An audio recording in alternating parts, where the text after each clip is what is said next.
अभी जो हम लोग काम कर रहे हैं वो मैं आपको थोड़ा ब्रीफ कर देता हूँ। उत्तर प्रदेश में जो बुनियादी मुद्दे हैं, जैसे क्राइम का मुद्दा है, कोरोना का मुद्दा है, कोरोना में हो रहे घोटाले का मुद्दा है और बढ़ते हुए अपराध का मुद्दा है, इन सारे मुद्दों को लेके एक ज़मीनी संघर्ष आम आदमी पार्टी ने पूरे उत्तर प्रदेश में शुरू किया है। जो पहला चुनाव हम लोग लड़ने का ऐलान कर चुके हैं वो है पंचायतों का चुनाव। पंचायतों के चुनाव में आम आदमी पार्टी लड़ेगी। अभी हम लोगों का गांव-गांव में ऑक्सीमीटर अभियान चल रहा है, लोगों का ऑक्सीजन लेवल चेक करने का और उनकी मदद करने का अभियान चल रहा है। इसके साथ साथ जो इस समय की सरकार है, मौजूदा सरकार है, जिस तरह से वो आम आदमी पार्टी का उत्पीड़न कर रही है, 13 FIR हमारे खिलाफ कर लिए, हमारे कार्यकर्ताओं के खिलाफ मुकदमे किए गए पिछले कुछ दिनों में जो वो संघर्ष उन्होंने किया। तो इससे बहुत साफ है कि इस समय योगी जी बौखलाए हुए हैं और वो आम आदमी पार्टी को ही अपना सबसे बड़ा दुश्मन मानते हैं, क्योंकि हम उनको आईना दिखाने की कोशिश कर रहे हैं। हम लोग जो विधानसभा का चुनाव है वो कब कितनी सीटों पर लड़ेंगे और इसके बारे में राष्ट्रीय नेतृत्व फैसला लेगा।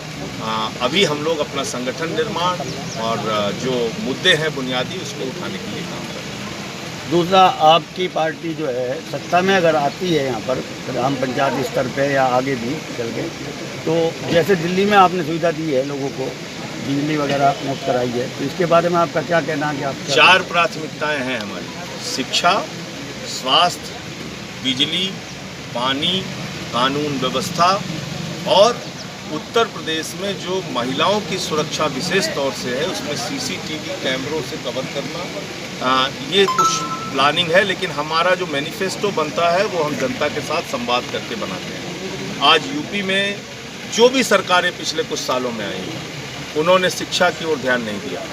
मिड डे मील में नमक रोटी खाने को मिलती है बच्चों को। यहाँ पर सरकारी स्कूलों में गाय और भैंसें बांधी जाती हैं।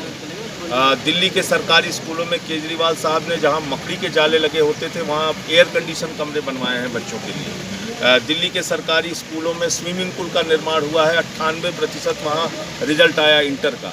इसी तरीके से हमारा मोहल्ला क्लिनिक का मॉडल है। इसी तरीके से दिल्ली पहला राज्य है जो 200 यूनिट बिजली फ्री देता है, 400 यूनिट बिजली आधे दाम पे देता है और यूपी में सबसे महंगी बिजली पूरे उत्तर प्रदेश में मिल रही है। किसानों को उनके फसल का दाम यूपी के अंदर नहीं मिलता। अभी यूरिया के लिए लोग लाठी खा रहे हैं। अभी जिस मेरठ में हम लोग आज हैं, यहाँ पर 10 लोग शराब से मर गए। उनका मामला, एक बड़ा मामला सामने आया है।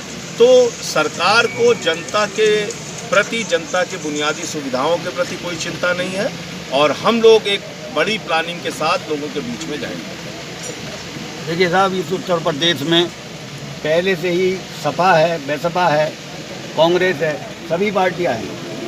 आप इन पार्टियों से हटके क्या कुछ नया करना चाहते हैं वो थोड़ा आप बता दें। देखिए, दिल्ली में भी कांग्रेस थी, बीजेपी थी, बसपा थी, सारी पार्टियां थी। वहाँ भी जब हम लोग गए, लेकिन जनता ने हमारे मुद्दों को पसंद किया। हमने जो काम किया उस पर लोगों ने मोहर लगाई, अपना वोट दिया। दिल्ली के मुख्यमंत्री देश के पहले मुख्यमंत्री हैं जिन्होंने कहा 5 साल में काम नहीं किया है तो वोट मत देना। ऐसा किसी मुख्यमंत्री ने आज तक हिम्मत नहीं की, साहस नहीं किया। इसलिए हम यूपी में भी लोगों का भरोसा जीतने में कामयाब होंगे, क्योंकि यहाँ लोग ठगे गए हैं, छले गए हैं।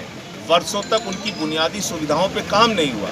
बिजली, पानी, चिकित्सा, शिक्षा जैसे मूलभूत ज़रूरतों पे काम नहीं हुआ। तो मुझे लगता है कि हम अपने संघर्षों से, अपने संगठन से, अपने कार्यक्रमों से यूपी के लोगों का दिल जीतेंगे और उनका विश्वास जीत कर आगे बढ़ेंगे। तो ये थे हमारे साथ माननीय सांसद।